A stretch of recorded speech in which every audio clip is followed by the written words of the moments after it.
नमस्कार जी, कैसे हो आप सभी। आज हम करंट जीके में एक टॉपिक करेंगे जिसके अंदर हम पढ़ेंगे जनवरी 2020 से लेकर सितंबर 2020 तक की महत्वपूर्ण करंट जीके। और हम इस वीडियो के अंदर जो सबसे इम्पोर्टेंट 30 क्वेश्चन है भाई, 30 क्वेश्चन हमने अलग से छाटे हैं, उनके बारे में आज हम विस्तार से चर्चा करेंगे।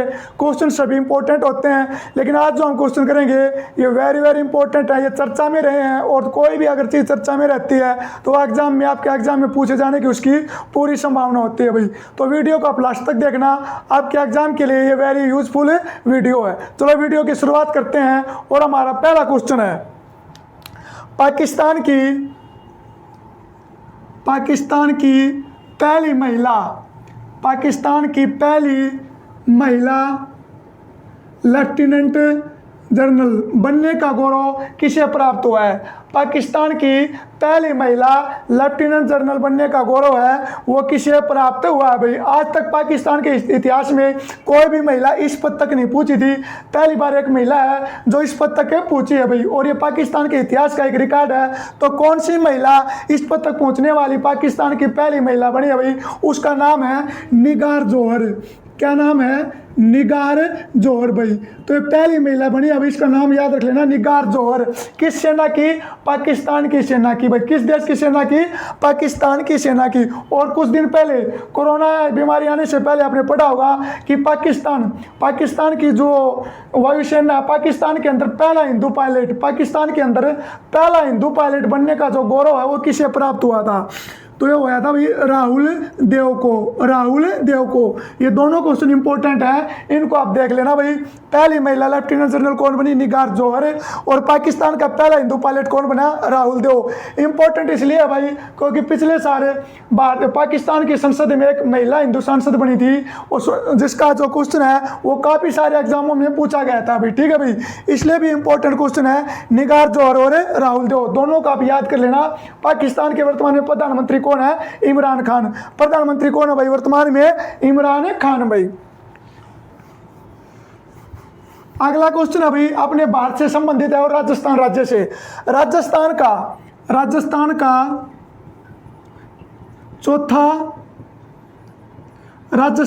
चौथा टाइगर रिजर्व केंद्र कहाँ पर खोला जाएगा? राजस्थान का चौथा टाइगर रिजर्व केंद्र कहाँ पर खोला जाएगा? आपने राजस्थान में सुना होगा 3 टाइगर रिजर्व केंद्र थे, सरिस्का, केवलादेव और गाना। अभी राजस्थान में चौथा टाइगर रिजर्व केंद्र है वो स्थापित करने का विचार चल रहा है भाई। और ये क्वेश्चन है, ये मोस्ट इंपॉर्टेंट क्वेश्चन है। तो जो चौथा है वो कहाँ पे स्थापित किया जाएगा? राजस्थान का एक जिला है, इसका नाम है बूंदी जिला है भाई। बूंदी जिले के पास काफी सारे शहर है, रामगढ़ हो गया, जैसे कंडा हो गया, वहां पर इस अभ्यारण्य को स्थापित किया जाएगा भाई। किस राज्य में? राजस्थान में। अब इसका नाम नहीं रखा है, स्थापना होने के बाद इसका नामकरण वो कर दिया जाएगा। हमको यही याद रखना है कि किस राज्य में चौथा टाइगर रिजर्व अभ्यारण्य वो स्थापित किया जाएगा। राजस्थान में। राजस्थान के किस जिले में भाई? बूंदी में। राजस्थान के वर्तमान में मुख्यमंत्री कौन है? अशोक गहलोत। और वहां के जो राज्यपाल है वो कौन है? कलराज मिश्र। राज्यपाल कौन है? कलराज मिश्र। 1-2 दिन पहले राजस्थान सरकार ने एक योजना शुरू की है, no service no mask no service नामक एक योजना शुरू की है भाई। उसके बाद अगला क्वेश्चन है भाई श्यामा प्रसाद। आपने पढ़ा भी होगा, जनसंघ के संस्थापक हैं श्यामा प्रसाद मुखर्जी की पुण्यतिथि 2020 में कब मनाएगी? श्यामा प्रसाद मुखर्जी की पुण्यतिथि 2020 में किस तारीख को मनाएगी भाई? इंपॉर्टेंट इसलिए है क्योंकि श्यामा प्रसाद मुखर्जी के नाम पर भारत में काफी स्थानों का जो नामकरण है वो चेंज किया गया है भाई। तो किस तारीख को मनाएगी? 23 जून को श्यामा प्रसाद मुखर्जी की पुण्यतिथि मनाएगी भाई। भारतीय जनसंघ पार्टी थी, उसके संस्थापक थे ये। और जब जवाहरलाल नेहरू की सरकार बनी थी उस समय मंत्री भी बने थे। और जम्मू कश्मीर में इनकी रहस्यमयी हालत में इनके देहांत हो गया था, जिसका आज तक नहीं पता चला भाई कि इनकी मृत्यु वो किस वजह से हुई थी। श्यामा प्रसाद मुखर्जी पुण्यतिथि कब मनाएगी? 23 जून 2020 को भाई। और इसके नाम पर किस बंदरगाह का नाम चेंज किया गया है? कलकत्ता बंदरगाह का नाम बदल कर नया नाम क्या किया गया है? श्यामा प्रसाद मुखर्जी बंदरगाह भाई। उसके बाद अभी अगला क्वेश्चन है, ये क्वेश्चन आपने पहले भी पढ़ा होगा लेकिन एक ऐतिहासिक क्वेश्चन है भाई। ये जम्मू कश्मीर के जम्मू कश्मीर के सिटी चौक, जम्मू कश्मीर के सिटी चौक का नाम बदलकर क्या किया गया है? वेरी इंपॉर्टेंट क्वेश्चन है ये। जम्मू कश्मीर के सिटी चौक का नाम बदलकर क्या किया गया है भाई? तो इसका आंसर है भारत माता चौक है, भारत माता चौक भाई। ये वही चौक है भाई, आपने फेसबुक वगैरह पर देखा होगा। प्रधानमंत्री बनने से पहले नरेंद्र मोदी मुख्यमंत्री बनने से भी पहले वहाँ पर गए थे, यहाँ पर इसी चौक पे गए थे श्रीनगर में, और वहाँ पर तिरंगा झंडा फहराया था और कहा था कि एक दिन मैं भारत के प्रधानमंत्री के रूप में यहाँ पर आकर तिरंगा झंडा फहराऊंगा भाई। ये वही सिटी चौक है, कहाँ पर है? जम्मू कश्मीर में। इसका नया नाम क्या है भाई? भारत माता चौक है। यहाँ के जम्मू कश्मीर एयरपोर्ट और जम्मू कश्मीर विश्वविद्यालय की नाम चेंज किए गए भाई, उसके हम एक वीडियो डाला कि आप उसके अंदर देख लेना। जम्मू कश्मीर है, 31 अक्टूबर 2019 को भारत का एक केंद्र शासित प्रदेश बना था, जिसके पहले उपराज्यपाल बने थे गिरीश चंद्र मुर्मू, और वर्तमान में उपराज्यपाल कौन है? मनोज सिन्हा। वर्तमान में कौन है भाई? मनोज सिन्हा। अगला क्वेश्चन है भाई, एक महिला से संबंधित है, मलाला यूसुफजई। मलाला यूसुफजई आपने सुना होगा, पाकिस्तान की एक सामाजिक कार्यकर्ता भी, जिसने शिक्षा के लिए आंदोलन शुरू किया था, और आतंकवादियों ने, तालिबानी आतंकवादियों ने उसके सिर में गोली मार दी थी, लेकिन वो बच गई थी भाई। उसके बाद वो काफ़ी चर्चा में आ गई थी और विदेश में जाके रहने लगी थी। उसको सबसे छोटी उम्र में नोबेल पुरस्कार भी मिला था। अभी उसके ऊपर एक फिल्म बन रही है भाई, मलाला यूसुफजई के जीवन के ऊपर एक फिल्म बन रही है। कौन सी फिल्म बन रही है भाई? देखो, गुल मकई, गुल मकई नामक फिल्म है। ये मलाला यूसुफजई के जीवन के ऊपर बन रही है भाई। क्या नाम है फिल्म का? गुल मकई। और ये जो फिल्म है, इसका निर्माता कौन है? अमजद खान। इसका निर्माता कौन है भाई? अमजद खान इस फिल्म का निर्माता है, गुल मकई। आपने कुछ दिन पहले देखा होगा, HSSC का जो कलर का एग्जाम हुआ था 22 तारीख का, उसके अंदर भी एक क्वेश्चन पूछा गया था कि जो वी आर डिस्प्लेड पुस्तक है वो किसकी है? मलाला यूसुफजई की। इसलिए आने वाले एग्जाम में ये फिल्म पूछ सकते हैं भाई, गुल मकई। जो गुल मकई है ये किसके जीवन पर आधारित है? मलाला यूसुफजई। और इसके निर्माता कौन है? अमजद खान। निर्माता कौन है भाई? अमजद खान। अगला क्वेश्चन है भाई, विश्व का पहला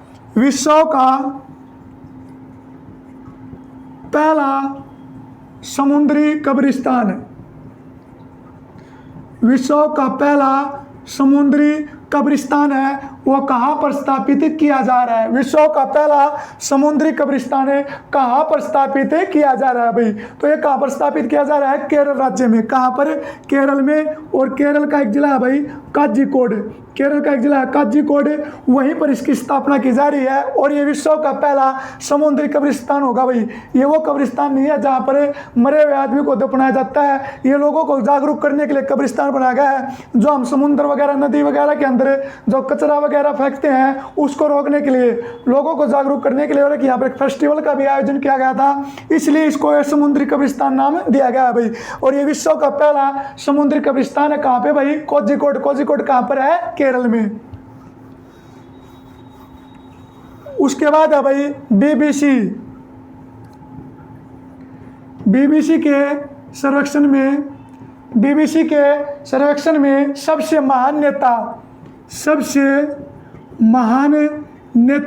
किसे चुना गया है? बीबीसी के सर्वेक्षण में सबसे महान नेता है वो किसे चुना गया भाई? बीबीसी है भाई, ब्रिटिश ब्रॉडकास्टिंग कॉरपोरेशन भाई। ठीक है भाई, एक न्यूज़ चैनल है बीबीसी। तो इसने एक सर्वेक्षण किया था, इस सर्वेक्षण के आधार पर पूरे विश्व का सबसे महान नेता है वो किसे चुना गया भाई? तो ये अपने पंजाब राज्य के एक राजा होते थे जिसका नाम था महाराजा रणजीत सिंह। महाराजा रणजीत सिंह को सबसे महान नेता चुना गया है भाई। ये जो महाराजा रणजीत सिंह है, ये वही है जिनके द्वारा 1809 में अंग्रेजों के साथ अमृतसर की संधि की गई थी भाई। ठीक है भाई, इन्हीं को सबसे महान नेता चुना गया, महाराजा रणजीत सिंह को। अमृतसर की संधि कब हुई थी? 1809 में भाई। उसमें अंग्रेजों की तरफ से कौन आया था? Lord Minto. अगला क्वेश्चन है भाई, विश्व की पहली मान्यता प्राप्त लकड़ी की इमारत किस देश में बनाई गई है? विश्व की पहली मान्यता प्राप्त लकड़ी की इमारत है वो कहाँ पर बनाई गई है भाई? इसको मान्यता दे दी है भाई, क्योंकि पूरी तरह से लकड़ी से बनी हुई है और इसकी जो मंजिल है ये 24 मंजिला एक इमारत है भाई। और ये किस देश में स्थापित की गई है? चाइना में। किस देश में भाई? चाइना में। तो विश्व की पहली 24 मंजिला लकड़ी की इमारत है वो कहाँ पे स्थापित की गई? चाइना देश में भाई। चाइना वही देश है जिसने इस कोरोना नामक महामारी में पूरे विश्व को धकेल दिया भाई। और चांद के ऊपर कपास का पौधा उगाने वाला भी कौन सा देश बनाया था? चाइना। और चाइना एक ऐसा देश है जिसने प्रकाश के लिए अपने खुद के कृत्रिम वो चांद है वो स्थापित करने जा रहा है भाई। तो सबसे पहले लकड़ी की इमारत है वो कहाँ पे स्थापित की गई? आपके चाइना में। कितनी मंजिला है भाई? ये 24 मंजिला आपकी इमारत है। उसके बाद है भाई भारत की पहली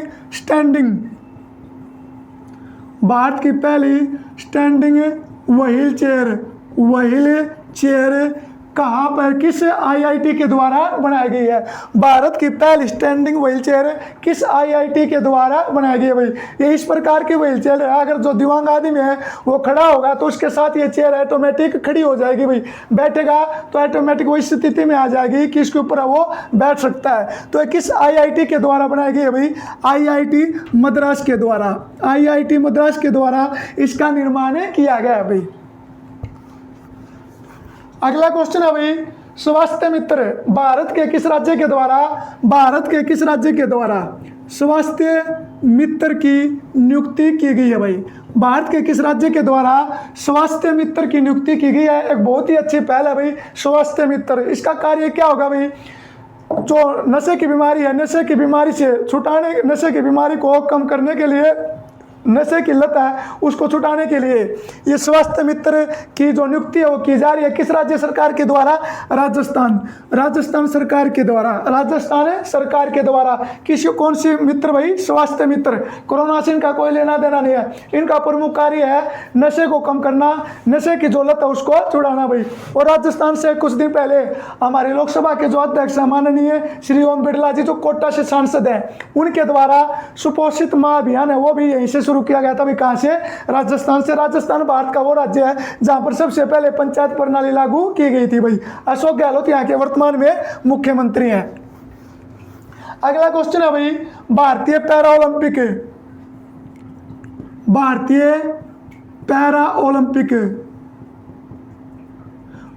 पैरा ओलंपिक समिति का नया अध्यक्ष किसे नियुक्त किया गया? पुराना क्वेश्चन है, इंपॉर्टेंट क्वेश्चन है भाई। भारतीय पैरा ओलंपिक समिति का नया अध्यक्ष किसे नियुक्त किया गया भाई? तो इसका राइट आंसर है ये जो नियुक्ति है किसको मिली है भाई? दीपा मलिक को। दीपा मलिक काफी चर्चित चेहरा भी दीपा मलिक। ये पैरा ओलंपिक में भारत के लिए इन्होंने सिल्वर पदक जीता था भाई। दीपा मलिक कहाँ की रहने वाली है? हरियाणा की रहने वाली है। और हरियाणा के गांव कौन सा? बैसवाल हरियाणा की रहने वाली है। इनको भारतीय पैरा ओलंपिक समिति का अध्यक्ष नियुक्त किया गया भाई। और ये जो दीपा मलिक है ये वर्तमान में हरियाणा निर्वाचन आयोग की ब्रांड एम्बेसडर है भाई। हरियाणा निर्वाचन आयोग की वर्तमान में ब्रांड एम्बेसडर है और इन्हीं को भारतीय पैरा ओलंपिक समिति का नया अध्यक्ष नियुक्त किया गया भाई। और इन्होंने जो सिल्वर पदक है वो किस ओलंपिक में जीता था? 2016 के रियो पैरा ओलंपिक में इनके द्वारा गेम जीता गया था भाई। अगला क्वेश्चन है दुनिया का पहला गोल्ड प्लेटेड होटल कहाँ पर खोला गया है? दुनिया का पहला गोल्ड प्लेटेड होटल है वो कहाँ पर खोला गया है जिसके अंदर 2 टन के करीब सोने का प्रयोग हुआ है? तो ये जो पहला होटल है कहाँ पे खोला गया है? इसका राइट आंसर होगा आपका वियतनाम। क्या होगा भाई? वियतनाम में दुनिया का पहला सोने का होटल खोला गया है भाई। और जो वियतनाम की राजधानी है अनोई के अंदर ही इसका होटल का उद्घाटन किया गया है भाई। तो याद कर लेना, इंपॉर्टेंट क्वेश्चन है। दुनिया का पहला गोल्ड प्लेटेड होटल कहाँ पे भाई? वियतनाम की राजधानी कौन सी है दोस्तों? अनोई। कौन सी है भाई? अनोई। अगला क्वेश्चन है मोस्ट इंपॉर्टेंट क्वेश्चन है भाई। देखो भारत की पहली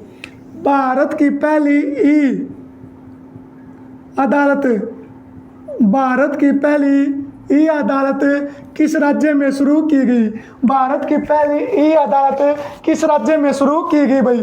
आपने काफ़ी समय पहले देखा होगा भारत की पहली मोबाइल कोर्ट ये हरियाणा के मेवात में शुरू की गई थी और काफ़ी सारे एग्जाम में इस क्वेश्चन को बार बार पूछा गया था भाई। ऐसे ये भारत की पहली ई अदालत किस राज्य में की गई भाई? छत्तीसगढ़ में। कहाँ पर? छत्तीसगढ़ में भाई। जहाँ के मुख्यमंत्री हैं भूपेश बघेल। मुख्यमंत्री कौन है? भूपेश बघेल। और यहाँ के राज्यपाल कौन है? अनसुईया उइके यहाँ की राज्यपाल है। उसी राज्य में ई अदालत लागू की गई थी और इसके माध्यम से पूरे छत्तीसगढ़ के 3000 के करीब मामलों को एक दिन में निपटाया गया था। पूरे छत्तीसगढ़ के 3000 पेंडिंग मामलों को एक दिन में निपटाया गया था भाई। तो ये पहली ई अदालत है, ये कहाँ पर खोली गई थी? आपकी छत्तीसगढ़ में। किस राज्य में भाई? छत्तीसगढ़ में। किस पार्टी की सरकार है वहाँ पे? कांग्रेस की। अगला क्वेश्चन है भारत का एकमात्र, ये भी काफी अच्छा क्वेश्चन है भाई, भारत का एकमात्र गोल्डन बाघ किस अभ्यारण्य में देखा गया या किस राज्य में देखा गया? भारत का एकमात्र गोल्डन बाघ है, टाइगर है, ये किस राज्य में देखा गया? तो राज्य कौन सा है भाई आपका? असम। राज्य कौन सा है? असम। और वन्य जीव अभ्यारण्य पूछ लें तो आपका कौन सा हो जाएगा? काजीरंगा। वन्य जीव अभ्यारण्य कौन सा है? काजीरंगा भाई। ये एकमात्र गोल्डन बाघ देखा गया। कुछ दिन पहले विश्व का एकमात्र सफेद जिराफ था, सफेद जिराफ, जिसकी केन्या में हत्या कर दी थी। अब पूरे विश्व में सफेद जिराफ कोई भी नहीं है भाई। इसी प्रकार ये भारत का एकमात्र गोल्डन बाघ है भाई। ये कहाँ पर है? असम। और किस अभ्यारण्य में देखा गया था? काजीरंगा में। कहाँ पर भाई? काजीरंगा। किसके लिए प्रसिद्ध है? एक सिंग वाले गैंडे के लिए ये प्रसिद्ध है भाई। अगला क्वेश्चन है भाई, किस साइकिल कंपनी ने चीन के साथ अपना 900 करोड़ रुपए का जो समझौता है उसको कैंसिल कर दिया भाई। जब से चाइना ने गलवान घाटी में वो घटना हुई थी, जो भारतीय सैनिकों पर हमला किया गया था, बदले में मुंह तोड़ जवाब मिला था, उसके बाद काफ़ी सारी कंपनियों ने वो चाइना के साथ अपना समझौता तोड़ लिया था भाई। उन्हीं में से एक साइकिल है जिसने अपने 900 करोड़ रुपए का भारी भरकम एक समझौता है उसको तोड़ दिया था भाई। तो कौन सी साइकिल कंपनी थी? नाम से ही अच्छी कंपनी है वो, हीरो भाई। हीरो साइकिल थी, नाम भी हीरो है और काम भी हीरो जैसा कर दिया भाई। तो किस साइकिल के द्वारा समझौता तोड़ा गया भाई? हीरो साइकिल के द्वारा। विश्व साइकिल दिवस कब मनाया जाता है दोस्तों? 3 जून को। कब?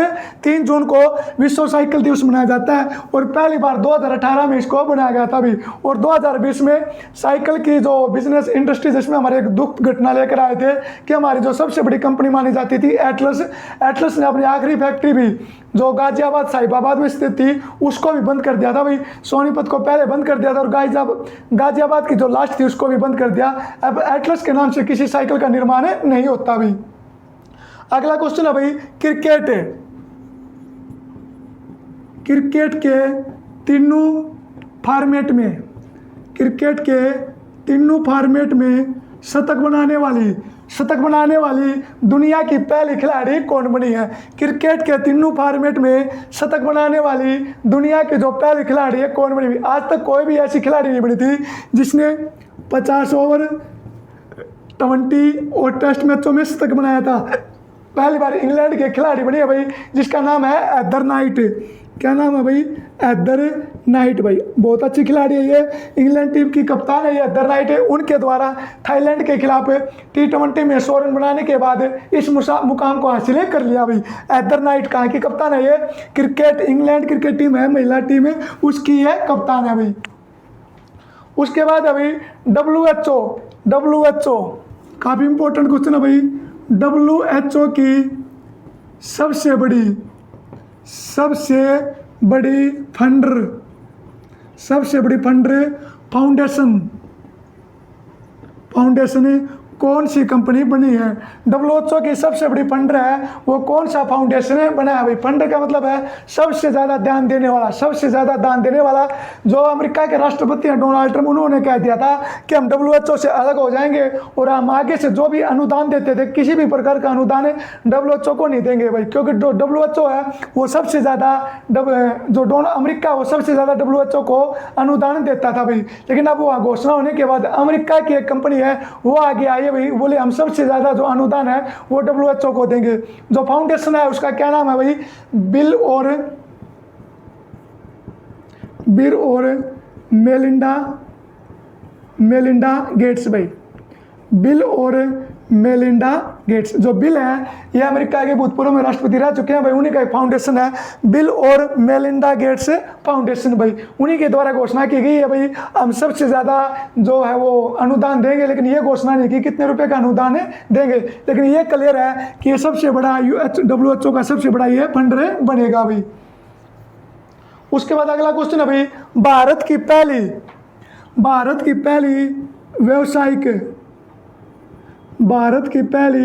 व्यावसायिक LNG बस सर्विस कहाँ पर शुरू की गई है?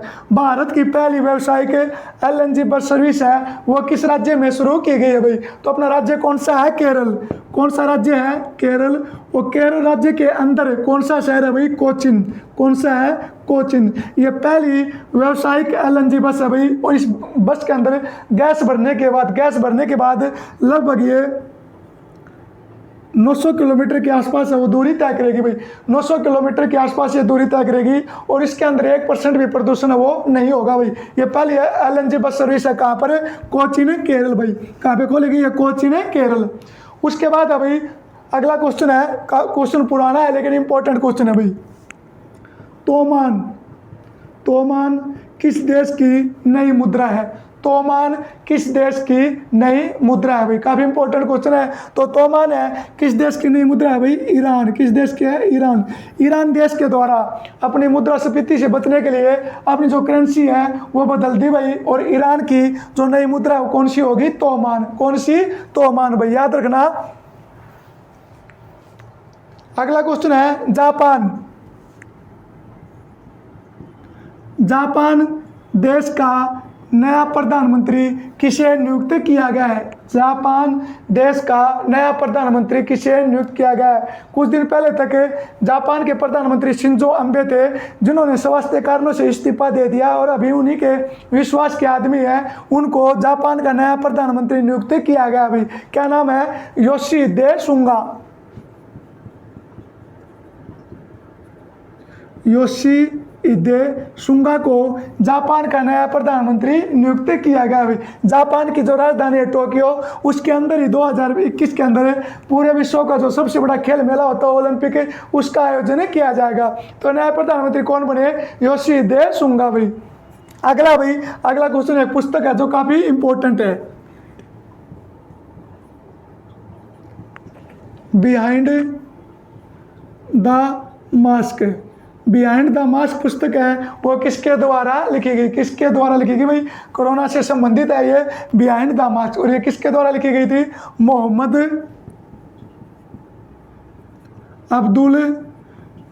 अब्दुल मन्नान के द्वारा इस पुस्तक को लिखा गया था भाई, बिहाइंड द मास्क। किसके द्वारा? मोहम्मद अब्दुल मन्नान भाई। तो वीडियो कैसी लग रही है भाई दोस्तों? काफ़ी सारे इंपॉर्टेंट क्वेश्चन है ये, वीडियो को आप लास्ट तक देखना, बीच में स्किप मत करना। अगला क्वेश्चन है भाई, अमेजन एलेक्सा को अपनी आवाज़ देने वाला भारत का पहला सेलिब्रिटी कौन बना है? अमेजन एलेक्सा को अपनी आवाज़ देने वाला भारत का पहला व्यक्ति कौन बना है भाई? तो बिग बी बना। कौन बना है? बिग बी मतलब अमिताभ बच्चन भाई, अमिताभ बच्चन। अब अमेजन एलेक्सा पे इसकी आवाज़ सुनाई जाएगी भाई। अमेजन एलेक्सा कौन बना है भाई? अमिताभ बच्चन भाई। अगला क्वेश्चन है इस वीडियो का सबसे इंपॉर्टेंट क्वेश्चन है भाई, 2019 का इंदिरा गांधी पुरस्कार। 2019 का इंदिरा गांधी पुरस्कार है वो किसे दिया जाएगा? काफ़ी इंपॉर्टेंट क्वेश्चन है। 2019 का इंदिरा गांधी पुरस्कार तो किसे दिया जाएगा भाई? डेविड एटनबरो को 2019 का इंदिरा गांधी पुरस्कार दिया जाएगा। इस क्वेश्चन को लॉक कर दो, आपके किसी ना किसी एग्जाम में 100% ये क्वेश्चन आएगा भाई। 2019 का इंदिरा गांधी पुरस्कार डेविड एटनबरो। उसके बाद अपना अगला क्वेश्चन है दोस्तों, सुर्खियों में रह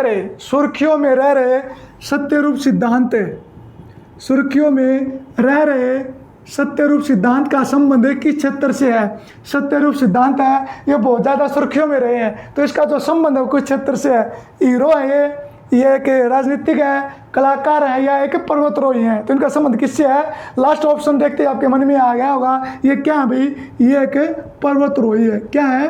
पर्वतरोही है भाई। और ये चर्चा में क्यों आया था? क्योंकि 7 महाद्वीपों की सबसे ऊंची जो 7 ज्वालामुखी चोटी हैं उनके ऊपर चढ़ने वाला ये पहला भारतीय बना भाई सत्यरूप सिद्धांत। सत्यरूप सिद्धांत इसलिए चर्चा में आया था। अगर पूछ ले 7 महाद्वीपों की चोटी पर चढ़ने वाला कौन बना है, या पूछ ले भाई सत्यरूप सिद्धांत का जो क्षेत्र है कौन सा है भाई, ये भारत के एक प्रसिद्ध पर्वतरोही हैं। भारत के एक प्रसिद्ध पर्वतरोही हैं भाई।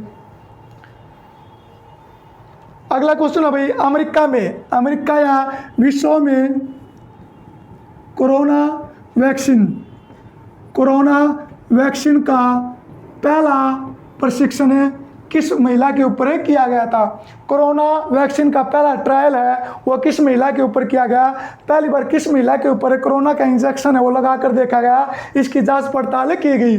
तो पहली बार अमेरिका में एक महिला को लगाया गया था भी, और ये पहले क्वेश्चन करवा रखा है, उसका क्या नाम था? जेनिफर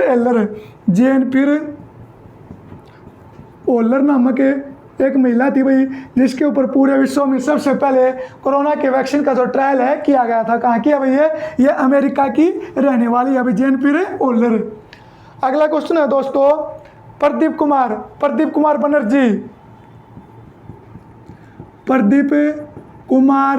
बनर्जी जिनका हाल ही में देहांत हो गया, ये किस खेल से संबंधित थे? भारत के जो खेल इतिहास है उसका काफी चर्चित नाम है भाई, ये पश्चिम बंगाल से संबंधित है। प्रदीप कुमार बनर्जी जिनका देहांत हो गया, किस खेल से संबंधित है? तो इनका खेल कौन सा था भाई? फुटबॉल। इनका खेल कौन सा था? फुटबॉल। ये क्वेश्चन भी मान लो आपके एग्जाम में आने वाला जो फेवरेट क्वेश्चन है उस लिस्ट में शामिल है भाई। ये प्रदीप कुमार बनर्जी किस खेल से संबंधित है? फुटबॉल से। अगला क्वेश्चन है भाई, हाइड्रोक्सीक्लोरोक्विन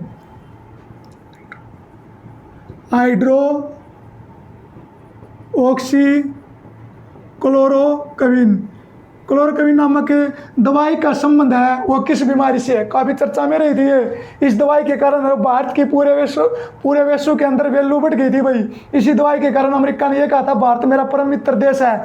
हाइड्रोक्सीक्लोरोक्विन, जिसके ऊपर काफ़ी सारे चुटकुले बने थे। पाकिस्तान बोला भारत को कि मेरा दवाई दे दो, तो भारत बोला भाई एक बार इस दवाई का नाम लेके दिखा दे, हम आपको दवाई दे देंगे भाई। तो ऐसे कार्टून बना रखे थे। तो किस बीमारी से संबंधित है भाई? ये मलेरिया। किससे संबंधित है? मलेरिया। और पूरे विश्व में सबसे ज़्यादा हाइड्रोक्सीक्लोरोक्विन का जो निर्माण है वो कौन सा देश करता है भाई? भारत। कौन सा देश करता है? भारत। कोरोना के इलाज में ये जो दवाई है ये काफ़ी प्रयोग की गई थी भाई। तो किस बीमारी से संबंधित है? ये मलेरिया से। अगला क्वेश्चन है भाई, हाल ही में चर्चा में रहा अनुच्छेद 142 का संबंध किससे है? हाल ही में चर्चा में रहा अनुच्छेद 142 का संबंध किससे है भाई? तो इसका संबंध है भाई उच्चतम न्यायालय और राजनीति से इसका संबंध है। क्या संबंध है वो देखो भाई। 2017 में भारत का एक राज्य है मणिपुर। 2017 में भारत का एक राज्य है मणिपुर, वहाँ पर विधानसभा के चुनाव हुए थे और रिजल्ट आने के बाद कांग्रेस के 9 के करीब विधायक हैं वो बीजेपी पार्टी में शामिल हो गए थे भाई। और उसके बाद कांग्रेस ने एक विधायक के ऊपर आरोप पत्र जारी किया था जिसका नाम था श्याम सिंह के ऊपर आरोप पत्र जारी किया था भाई दल बदल कानून के तहत। उसके बाद सुप्रीम कोर्ट में केस चला। बाद में सुप्रीम कोर्ट ने भारत के इतिहास में पहली बार अनुच्छेद 142 का प्रयोग करके श्याम सिंह को मंत्री के पद से बर्खास्त किया था भाई। उस समय ये मणिपुर की सरकार में मंत्री थे, लेकिन सुप्रीम कोर्ट ने 142 का प्रयोग करके इसको मंत्री पद से अनुच्छेद कर दिया था। और इससे पहले भारत के इतिहास में ऐसा कभी भी नहीं हुआ था भाई। तो इसको भी आप याद कर लेना। अगला क्वेश्चन है जी, MACS 4028 एक फसल की किस्म है भाई जो बहुत ज़्यादा चर्चा में रही थी और भारत के पुणे के अंदर इस किस्म को विकसित किया गया है। और जो फसल है इसकी ये सबसे नई जो किस्म मानी गई है, सबसे उन्नत और नई किस्म मानी गई है। तो क्वेश्चन पूछ सकते हैं मैक्स 4028 जो किस्म है ये किस फसल की किस्म है भाई? तो इसका राइट आंसर होगा गेहूँ। इसका राइट आंसर होगा भाई गेहूँ। तो दोस्तों ये थे हमारी इस वीडियो के 30 महत्वपूर्ण करंट जिक्के। बहुत जल्दी आपके लिए पार्ट नंबर 2 लेके आएंगे। 30 इस क्वेश्चन का जो सबसे इंपॉर्टेंट क्वेश्चन है भाई, आपके दिल्ली पुलिस और अलग एग्जाम के लिए मोस्ट इंपॉर्टेंट ये क्वेश्चन है। तो आज के लिए इतना ही। जय हिंद, जय भारत।